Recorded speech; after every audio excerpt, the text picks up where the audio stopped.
जय हिंद साथियों, स्वागत है आपका self study classes with Sumit Jain YouTube channel में। दोस्तों हिंदी साहित्य का वीडियो स्टार्ट हो चुका है, तो सभी लोग वीडियो को लाइक करेंगे और हिंदी का पूरा वीडियो देखना है दोस्तों आपको बहुत अच्छी ट्रिक के माध्यम से, है ना। और हमारा रोज सुबह 9:30 बजे ट्रिकी वीडियो आता है हिंदी साहित्य का, जिसमें हम प्रश्नों को याद करते हैं, रचनाओं को याद कर सकते हैं, कवियों को, सभी कुछ याद करते हैं हिंदी साहित्य का। ठीक है, तो रोज सुबह 9:30 बजे देखना ना भूलें हिंदी का ट्रिकी वीडियो। स्टार्ट करते हैं दोस्तों। जो भी साथी अभी तक सब्सक्राइब नहीं किए हैं चैनल को, वो सब्सक्राइब कर लेना, वीडियो को लाइक करना है और शेयर करना है। पहले आपका टेस्ट होगा, फिर आपको ट्रिक भी बताई जाएगी। तो जल्दी से आपको बताना है जगत दुनियत के रचनाकार कौन है। 4 विकल्प हैं आपके सामने, जगत दुनियत के रचनाकार बताना है। और यहां पर दोस्तों क्या आ रहा है, जगत। क्या आ रहा है, जगत। और जगत में हमें अगर घूमना है तो अपने पदम से घूमना है। पदम यानी कि पैर से घूमना है। कैसे घूमना है, पैर से घूमना है। क्या, जगत। तो जगत दुनियत के रचनाकार कौन होंगे, कौन होंगे। पदम से घूमना है तो पद्माकर। ठीक है, और दोस्तों पद्माकर का संबंध कहां से है, सागर से। ठीक है, सागर से है, और सागर में पद्माकर उत्सव भी मनाया जाता है। ये चीज भी आपको याद रखनी है। और भूषण की बात करें दोस्तों, तो भूषण का वास्तविक नाम था घनश्याम।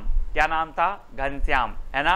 इन्हें उपाधि दी गई थी भूषण की, तो ये चीज भी याद रखना। रीतिकाल में एकमात्र वीर रस के कवि हैं भूषण जी, है ना, याद रखो। अगला क्वेश्चन देखते हैं दोस्तों, कवि कुल कल्पतरु के रचनाकार कौन है। 4 विकल्प हैं, बिल्कुल आसान है, आपको बताना है। 2 सेकंड आपको दिए जाते हैं और मैं आपको बता दूं दोस्तों कि यहां पर आ रहा है कवि कुल। और दोस्तों आपको पता है कि अपने अपने कुल की चिंता सभी को रहती है। आपका भी कुल होगा, आपके कुल की चिंता आपको है कि नहीं है, है ना। तो कुल की चिंता सभी को रहती है, इसलिए कवि कुल कल्पतरु के रचनाकार कौन होंगे, कौन होंगे, चिंतामणि। चिंतामणि यानी कि आपका जो विकल्प नंबर ए है वो बिल्कुल सही हो जाएगा। ठीक है, आपने दोस्तों मतीराम के बारे में कल पढ़ा था कि जो मतीराम है ये भाव सिंह के दरबारी कवि थे, है ना, भाव सिंह के। तो मती और भाव, है ना, तो ऐसा याद करना है। रीति संप्रदाय के प्रवर्तक कौन है दोस्तों, रीति संप्रदाय आपने पढ़ा है ना। अलंकार संप्रदाय, रीति संप्रदाय, रस संप्रदाय, ये सभी आपने पढ़े हैं। अब एक चीज बताना दोस्तों, आपने देखा होगा कि जो बामन लोग होते, बामन यानी पंडित लोग, है ना, वो क्या करते हैं, रीति से पूजन करवाते हैं। कौन, बामन लोग। पंडित को बामन बोला जाता है ना, और बामन लोग रीति से पूजन करवाते हैं भगवान का। ठीक है, तो रीति से करवाते हैं, तो रीति संप्रदाय के जो प्रवर्तक होंगे कौन करवाते हैं, बामन करवाते हैं। तो बामन, है ना, रीति संप्रदाय के प्रवर्तक हैं बामन, याद रख लेना है आपको। ठीक है, और भामह जो है ये अलंकार संप्रदाय के प्रवर्तक हैं। ठीक है, वक्रोक्ति संप्रदाय के कुंतक हैं, है ना, ये चीज आपको याद रखनी है। अगला क्वेश्चन देखेंगे दोस्तों, रीति काल को श्रृंगार काल किसने कहा है। अब दोस्तों एक चीज बताना कि श्रृंगार अपने भारत में ही किया जाता है कि पूरे विश्व में किया जाता है, जल्दी बताओ। कि भारत अकेले के लोग कर लेते हैं श्रृंगार, तो दोस्तों श्रृंगार तो पूरे विश्व के लोग करते हैं। तो रीति काल को श्रृंगार काल कौन कहेगा, कौन कहेगा, श्रृंगार पूरे विश्व के लोग करते हैं, तो विश्वनाथ प्रसाद। कौन कहेगा, विश्वनाथ प्रसाद, है ना। और अलंकार काल कौन कहेगा, अलंकृत काल, तो कहेगा कौन, मिश्र बंधु, यानी कि मिश्र बंधु अलंकृत काल, और श्रृंगार काल विश्वनाथ प्रसाद। ठीक है, ये चीज आपको याद रखनी है दोस्तों। भाव विलास के रचनाकार कौन है। 4 विकल्प हैं, 4 में से अपना चयन करके आपको बताना है। और हम बोलते ना आजकल, बोले आजकल तो आप भाव भी नहीं दे रहे, है ना, भाव नहीं दे रहे, है ना, या फिर भाव देव। अपन बोलते कोई भी आप सामान लेने जाते भाव देव, यार क्या है। तो भाव विलास के रचनाकार कौन होंगे, देव कवि। ठीक है, कौन होंगे, देव कवि। तो भाव देव। ठीक है, और दोस्तों देव कवि के बारे में आप जानते हैं कि जो देव कवि हैं इन्होंने 34वां छल नामक संचारी भाव माना है, ये चीज तो आपको पता है। घनानंद की बात करें तो इनकी प्रेमिका के बारे में तो आप जानते ही, इनकी प्रेमिका का नाम क्या था, सुजान, है ना। है ना। तो इनकी जितनी भी रचनाएं हैं सुजान सुजान करके आती हैं, तो वो भी याद रख लेना। बिहारी सतसई तो आपको पता ही है, बिहारी सतसई है ना, बिहारी जी की श्रेष्ठ रचना है, ये तो पता ही है, ठीक है, तो इनको याद रख लेंगे। और पद्माकर की जगत विनोद हमने पढ़ ली, जो आपसे पूछी जाती है। अगला बताना, आलमकृत माधवानल कामकंदला की भाषा क्या है दोस्तों। अब एक चीज बताना दोस्तों, ये पूछी जाती है माधवानल कामकंदला किसकी रचना है, तो दो कवियों की, एक गणपति की है और आलम की भी है, ठीक है, तो याद रख लेना है। और दोस्तों आपको बताना इसकी भाषा क्या है, तो भाषा इसकी क्या है दोस्तों, आपको पता है कि आपका आलम क्या है। हम बोल रहे आपका आलम क्या है यार, बोले हाँ इस अवधि में तो आलम सही है, या अगली अवधि में आलम सही हो जाएगा। अभी आलम सही नहीं, अगली अवधि में आलम सही हो जाएगा, है ना। तो आलम अगली अवधि में सही होगा, तो आलमकृत जो माधवानल कामकंदला है इसकी भाषा क्या होगी, अवधि। अवधि यानी सा नंबर आपका बिल्कुल सही हो जाएगा, ठीक है। खड़ी बोली की बात करें दोस्तों, तो खड़ी बोली जो है पश्चिमी हिंदी की बोली मानी जाती है। ब्रज ये भी पश्चिमी हिंदी की बोली मानी जाती है, ठीक है, ये चीज़ आपको पता है ना करनी है। और आपको पता है दोस्तों कि जो राजस्थानी, गुजराती और पश्चिमी हिंदी ये काय से निकली थी, सौरसेनी अपभ्रंश से, ठीक है। और अवधि काय की है, पूर्वी हिंदी की, अवधि बघेली छत्तीसगढ़ी, ये पूर्वी हिंदी की मानी जाती हैं, ठीक है, तो ये चीज़ आपको याद रखनी है।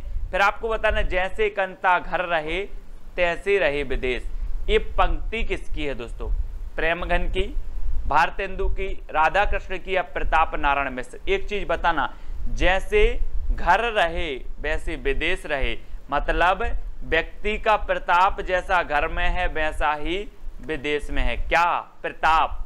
तो जैसे कंता घर रहे तैसे रहे विदेश, है ना, चाहे घर में हो तो प्रताप वही होगा, विदेश में हो तो भी प्रताप वही होगा।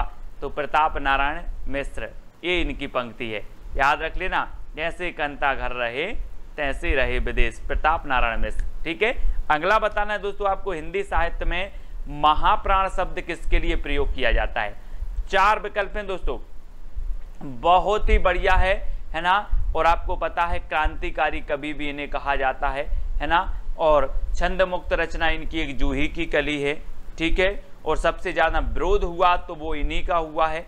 और महाप्राण कहा जाता है किसे, निराला को। अब दोस्तों एक बताना, प्राण प्राण हो तो ठीक है, बात मान ले प्राण, लेकिन महाप्राण तो कोई निराला व्यक्ति ही होगा जिसे महाप्राण कहा जाएगा, कि सामान्य ऐसा ही व्यक्ति को कह दिया जाएगा, नहीं, कोई निराला व्यक्ति है और वो है सूर्यकांत त्रिपाठी निराला, छायावाद के आधार स्तंभ, ठीक है। जूही की कली इनकी प्रथम छंद मुक्त रचना मानी जाती है। महावीर प्रसाद द्विवेदी ने सरस्वती पत्रिका में प्रकाशित करने से मना कर दिया था जूही की कली को। और दोस्तों बाद में ये रचना इतनी प्रसिद्ध हुई कि निराला जी की प्रसिद्धि का कारण बनी जूही की कली, ठीक है, याद रख लेना है। महावीर प्रसाद द्विवेदी की संपत्ति शास्त्र आपको याद रख लेना। 1903 में सरस्वती के संपादक बने, 1920 तक ये रहे, ठीक है। द्विवेदी जी के नाम पर द्विवेदी युग का नाम भी पड़ा, ये चीज भी आपको याद रखना। गया प्रसाद शुक्ल स्नेही की बात करें तो इनका जो उपनाम है वो क्या है, त्रिशूल। त्रिशूल इनका उपनाम है, गया प्रसाद शुक्ल स्नेही, ठीक है, इनको याद रखेंगे। और मैथिली शरण गुप्त तो आपको पता ही है दोस्तों, है ना। भारत भारती इनकी श्रेष्ठ रचना मानी जाती है और दोस्तों इन्हें राष्ट्र कवि भी कहा जाता है। अगला बताना, कोर्ट मार्शल नाटक के रचनाकार कौन है, कोर्ट मार्शल। अब एक चीज बताना दोस्तों कि अगर आपका कोई मुकदमा चल रहा है तो आप यहीं देश के कोर्ट में जाओगे कि विदेश जाओगे, स्वदेश जाओगे कि विदेश जाओगे, कोर्ट में आपका मामला यहीं चलेगा ना, स्वदेश के कोर्ट में। तो कोर्ट मार्शल स्वदेश दीपक, है ना, कोर्ट मार्शल स्वदेश दीपक, क्योंकि हमें स्वदेश के कोर्ट में जाना है, विदेश के कोर्ट में नहीं जाना। यानी कि आपका जो एक नंबर है वो बिल्कुल सही हो जाएगा, ठीक है। एक रचना पूछी जाती है जो दोस्तों विजय तेंदुलकर जी की, कौन सी, सखाराम बाइंडर। मैंने आपको याद करवाई थी, कैसे याद करवाई थी, कैसे याद करवाई थी कि जो विजय तेंदुलकर से हमें याद आ जाता सचिन तेंदुलकर, है ना। और सचिन तेंदुलकर जब टीम में खेलते थे तो सभी से सखा भाव, सखा जैसा प्रेम करते थे, है ना, सखा जैसे रहते थे। तो सखा भाइंडर विजय तेंदुलकर, ठीक है, ये चीज आपको याद रखनी है। कोर्ट मार्शल तो याद हो गई आपको, स्वदेश दीपक ठीक है। अगला बताना है दोस्तों, बकरी नाटक के रचनाकार कौन है? बकरियां रहती ना जो अपने गांव में आपने देखी बकरियां, है ना, तो बकरी नाटक के कौन है? 4 विकल्प हैं दोस्तों, और कितनी बकरी हैं पूरे देश में, इसका आपको कैसे पता चलेगा? कैसे पता चलेगा? जब इनका सर्वे होगा। क्या होगा? सर्वे होगा। तो बकरी का सर्वे करवाना है, तो बकरी नाटक के रचयिता कौन होंगे? सर्वेश्वर दयाल सक्सेना, ठीक है। आधे अधूरे रचना जो है वो किसकी है? मोहन राकेश की है, आधे अधूरे, है ना। हबीब तनवीर की कौन सी है? चरणदास चोर। चरणदास चोर इनकी बहुत ही प्रसिद्ध है, कई बार पूछी गई है, ठीक है। चरणदास चोर, ये याद रख लेना है। और बकरी नाटक किसका है? तो सर्वेश्वर दयाल सक्सेना जी का है, ठीक है। अगला बताना दोस्तों, छल क्षण बोले कण मुस्काए, ये इसके रचनाकार कौन है? धर्मवीर भारती जी हैं, महादेवी वर्मा है, कन्हैयालाल मिश्र प्रभाकर हैं, या फिर नामवार से हैं। तो 2 सेकंड में आप अपने उत्तर का चयन करेंगे और आपका बिल्कुल सही आंसर होगा कि अगर आपको कन्हैया जी के दर्शन हो जाएं या फिर आपके आंगन में कन्हैया जी आ जाएं, कन्हैया जी, तो क्षण बोले कण मुस्काए, है ना। कण कण क्या करने लगेगा? मुस्काने लगेगा। अगर कन्हैया जी आ जाएं तो कण कण मुस्काने लगेगा। तो क्षण बोले कण मुस्काएं, क्योंकि कन्हैया आ गए तो कन्हैयालाल मिश्र प्रभाकर की रचना है क्षण बोले कण मुस्काए, ठीक है। बात कर लेते हैं महादेवी वर्मा जी की। मैंने आपको कई बार बताया है, महादेवी वर्मा जी को यामा के लिए एकमात्र ऐसी कवित्री थी जिन्हें ज्ञानपीठ पुरस्कार किसी रचना के लिए ज्ञानपीठ पुरस्कार मिला, है ना। तो याद रख लेना है, ऐसा भी क्वेश्चन पूछा जाता है कि हिंदी साहित्य में ऐसी कौन सी एकमात्र कवित्री हैं जिन्हें किसी रचना के लिए ज्ञानपीठ पुरस्कार मिला, तो वो महादेवी वर्मा ही है, ठीक है। ये चीज भी याद रखनी है दोस्तों। निबंध कृति आलोक पर्व के रचनाकार कौन है? आलोक पर्व बताना है। 4 विकल्प हैं और 4 में से उत्तर बताना है, और आपका बिल्कुल सही आंसर क्या हो जाएगा दोस्तों? एक चीज बताना कि हमारे देश में कितने पर्व हैं, गिन के बताओ। तो दोस्तों आपने कहा सर देश की बात है, तो हमारे देश में हम नहीं गिन पाएंगे कितने पर्व हैं, वो तो हजारों पर्व हैं। कितने पर्व हैं? हजारों पर्व हैं। तो आलोक पर्व के जो रचनाकार होंगे वो कौन होंगे? हजारों पर्व हैं तो हजारी प्रसाद द्विवेदी, ठीक है ना। याद रख लेना है, श्रेष्ठ साहित्यकार हैं दोस्तों हिंदी साहित्य के। हिंदी साहित्य के आदिकाल को इन्होंने आदिकाल कहा, है ना। हिंदी साहित्य की भूमिका इनकी रचना है हिंदी साहित्य का आदिकाल, हिंदी साहित्य का उद्भव एवं विकास, ठीक है। और दोस्तों एक इनकी रचना पूछी जाती है, मैंने आपको याद करवाई थी, अशोक के फूल, ठीक है। अशोक के फूल इन्हीं की रचना है, द्विवेदी जी की, है ना।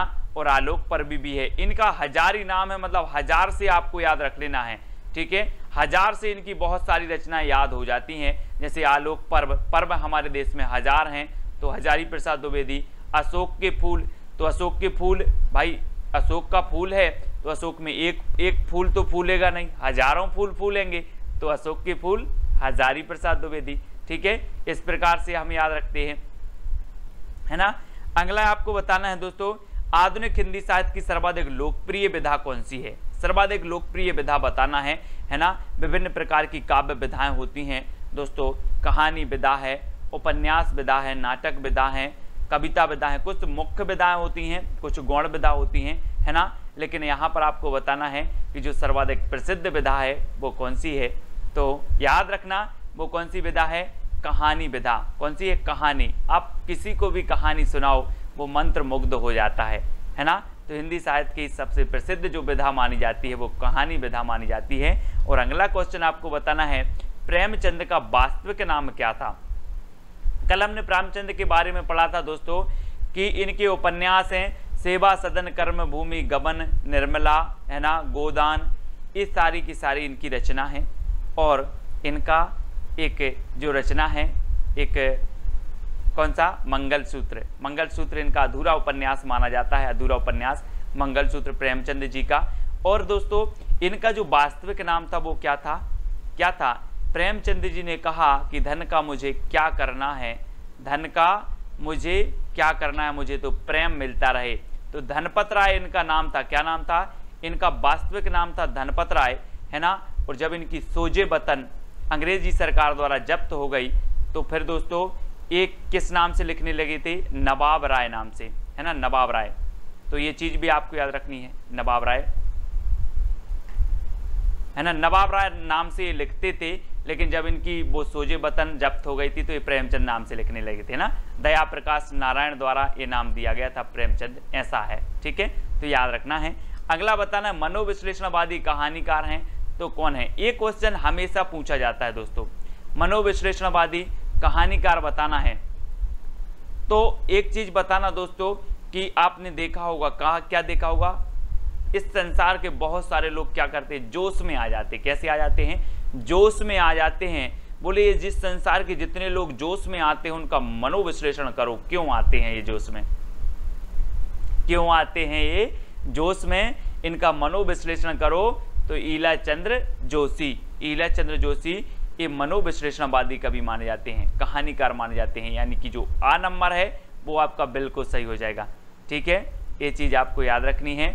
और आपने कल पढ़ा था अपनी खबर, अपनी खबर आत्मकथा किसकी है, तो अपनी खबर किन्हें नहीं रहती, उग्र लोगों के लिए नहीं रहती, उग्र, है ना, तो उग्र, तो पांडे बेचन शर्मा की आत्मकथा का नाम है अपनी खबर, ये अपन ने कल पढ़ा था, तो इसको भी अपन याद रख लेंगे।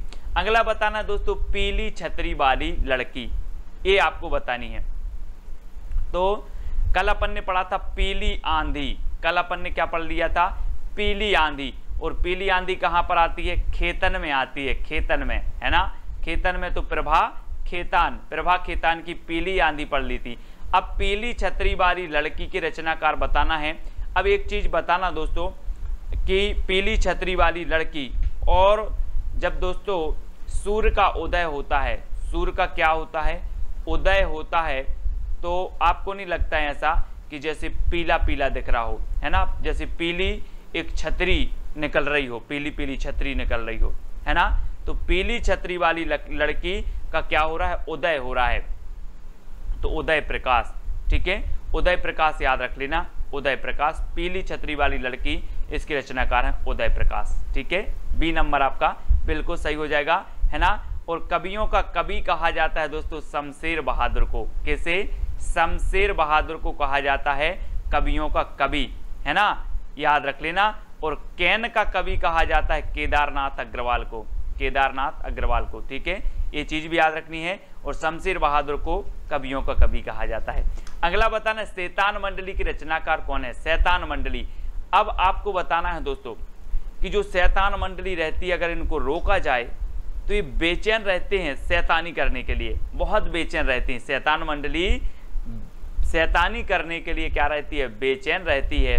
तो शैतान मंडली की रचनाकार कौन होंगे, कौन होंगे, बेचैन शर्मा उग्र, है ना, कौन होंगे, बेचैन रहती है तो बेचैन शर्मा उग्र। शैतान मंडली शैतानी करने के लिए क्या रहती है, बेचैन रहती है, तो बेचैन शर्मा उग्र इसके रचनाकार हो जाएंगे, है ना। एक तांबे के कीड़े करके रचना है दोस्तों, तांबे के कीड़े, तांबे के कीड़े, है ना, ये किसकी है, भुवनेश्वर कुमार की है, ये भी आपको याद रख लेना है। तांबे के कीड़ों से क्या बनाना है, भवन बनाना है, भवन, तो भुवनेश्वर, है ना। और इनकी रचना तो आपको पता ही है, तमस, ठीक है, भीष्म साहनी की एक रचना है तमस, जो हमेशा पूछी जाती है, इनको भी याद रखनी है। अगला बताना दोस्तों, नदी के द्वीप के रचनाकार कौन है, तो 4 विकल्प हैं। और नदी के द्वीप आपने कई बार पढ़ी है कि नदी में कितने द्वीप हैं, अग्गे, अग्गे, है ना, तो नदी के द्वीप अग्गे, ठीक है, याद रखना। पंत को तो आपको पता है दोस्तों, इन्होंने प्रगतिवाद को क्या कहा, युग की वाणी कहा, प्रगतिवाद, इनकी एक रचना है युग वाणी, किसकी, पंत जी की। और इन्होंने प्रगतिवाद को कहा था युग की वाणी। कभी आपसे क्वेश्चन पूछा जाए कि प्रगतिवाद को युग की वाणी किसने कहा, तो युगवाणी कहा पंत जी ने, ठीक है। सुमित्रा नंदन पंत प्रकृति के चेतेरे कवि कहे जाते हैं, ये चीज भी आपको याद रखनी है। और भारतेंदु जी के बारे में तो आपको मैं कई बार बता चुका हूं कि 1850 में इनका जन्म हुआ, 1885 में इनकी मृत्यु हो गई थी, किसकी, भारतेंदु जी के, इनके नाम पर जो प्रथम युग का नाम पड़ा आधुनिक काल के, वो क्या पड़ा, है ना, भारतेंदु। अमृतलाल लांगर की एक रचना बहुत ही प्रसिद्ध है दोस्तों, खंजन नयन, खंजन नयन, कई बार पूछी जाती है, अमृतलाल नांगर की है। ठीक है, अगला क्वेश्चन आपको बताना, प्लेग की चुड़ैल कहानी किसकी है? भगवान दास की है, रामचंद्र शुक्ल की है, किशोरी लाल गोस्वामी की है, या फिर वृंदावन लाल वर्मा की है? प्लेग की चुड़ैल। अच्छा दोस्तों, एक चीज बताना कि अगर किसी को चुड़ैल, अपन बोलते ना कि यार उसको चुड़ैल लग गई थी, बोल देते हैं, अगर किसी को चुड़ैल लग जाए तो कहाँ पहुंच जाना? भगवान के पास पहुंच जाना, सारी की सारी चुड़ैल उतर जाएंगी, है ना। अपन बोलते ना यार भगवान के पास ले चलो, भूत उतर जाएंगे इसके, तो सारी की सारी चुड़ैल उतर जाएंगी। कहाँ ले जाना है? भगवान के पास। तो भगवान दास, प्लेग की चुड़ैल इनकी रचना हो जाएगी। ठीक है, सभी लोग याद रख लेना, हिंदी का पाणिनि कहा जाता है किसे? किसे कहा जाता है हिंदी का पाणिनि? किशोरी लाल गोस्वामी, है ना, याद रख लेना है, हिंदी का पाणिनि इन्हें कहा जाता है, किशोरी लाल गोस्वामी को।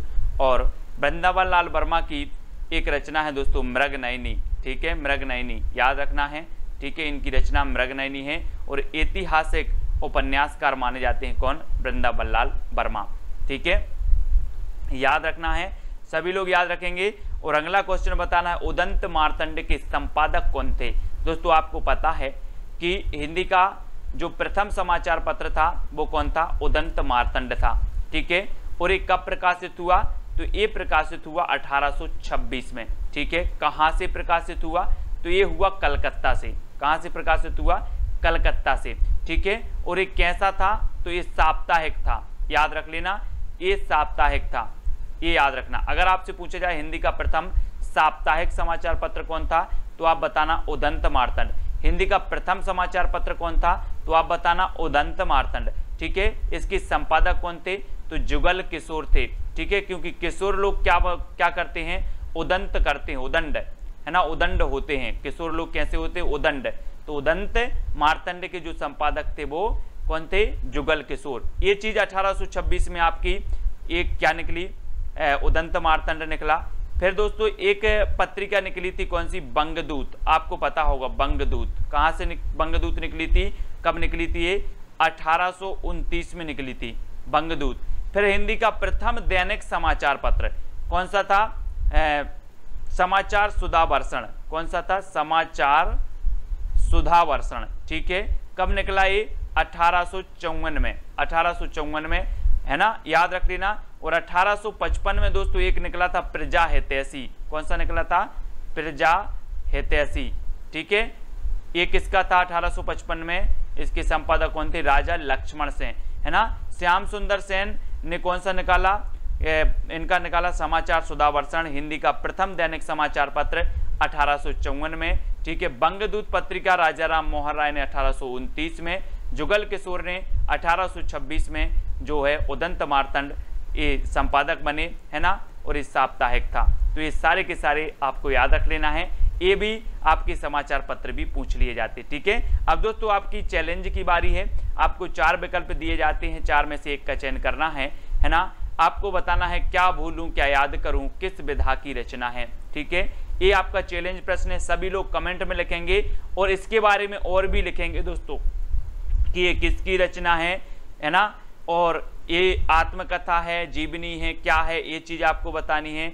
अगर आत्मकथा है तो किसकी है, कितने खंडों में विभक्त है, ये चीज भी आपको बतानी है। तो विस्तृत जितना आप लिख सको उतना आपको लिखना है। और कल का एक प्रश्न जो आपको चैलेंज प्रश्न दिया था कि महावीर प्रसाद द्विवेदी सरस्वती पत्रिका के संपादक कब बने, तो बहुत सारे लोगों ने उत्तर बताया। अच्छा लगा, मैंने सारे के सारे कमेंट देखे कि 1903 में ये सरस्वती पत्रिका के संपादक बने थे और 1920 तक ये संपादक रहे, है ना। और सरस्वती पत्रिका की जब भी बात आती है कि इसके संस्थापक कौन थे, तो संस्थापक जो थे दोस्तों वो कौन थे? चिंतामणि घोष।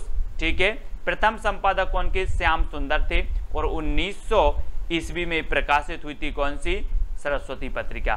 ठीक है, ये चीज आपको याद रखनी है। अब जो भी साथी टेलीग्राम ग्रुप से नहीं जुड़े हैं वो टेलीग्राम ग्रुप से जुड़ जाएंगे। टेलीग्राम ग्रुप से जुड़ने के लिए आपको क्या करना है?